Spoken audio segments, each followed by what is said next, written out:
আজকে আসলে আমরা খুবই দুঃখ ভারাক্রান্ত এত আনন্দের সময়েও। আনন্দ পাশাপাশি দুঃখ ভারাক্রান্ত। কারণ হচ্ছে আমরা আমাদের সকলের প্রিয় মুফতি মাসুদ ভাইকে এখন এই লাইভে দেখতে পাচ্ছি না দুর্ভাগ্যজনকভাবে। উনি এখনো জেলেই আছেন।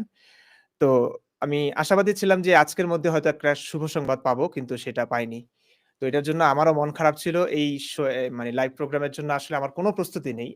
মানে পূর্ব পরিকল্পনা কিছুই ছিল না। তো আর সবাই এখানে জ্ঞানী-গুণী মানুষ। আমি সবচেয়ে ক্ষুদ্র। আমার কিছু প্রশ্ন যদিও আছে আমি করব ভাবছিলাম। এবং অনেক মানুষ আমাদের লাইভে প্রশ্ন করেন। সেই প্রশ্নগুলো আসলে আমরা দেখি না অনেক সময়। এত মানুষ কমেন্ট করেন।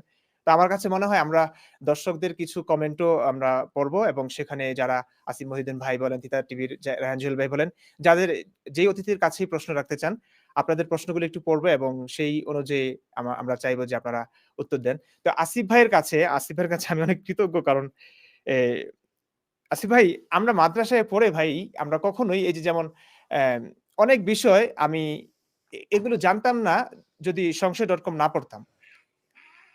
যে আমি তখন একটা ভাবলাম যে এই বইগুলো আসলে আমাদেরকে কেন পড়ানো হয়নি? কওমি মাদ্রাসার সিলেবাসে কেন নাই? এগুলো তো ইসলামের মূল বিষয়। সিরাত ইবনে হিশাম আমাদের মানে পুরো কওমি মাদ্রাসায় দাওরা পর্যন্ত কিন্তু নাই। তারপরে হচ্ছে আপনি আল বিদায়া ওয়ান নেহায়া ইসলামিক ইতিহাস কিন্তু আমাদেরকে পড়ানো হয় না। আমাদেরকে একটা কন্ট্রোল করা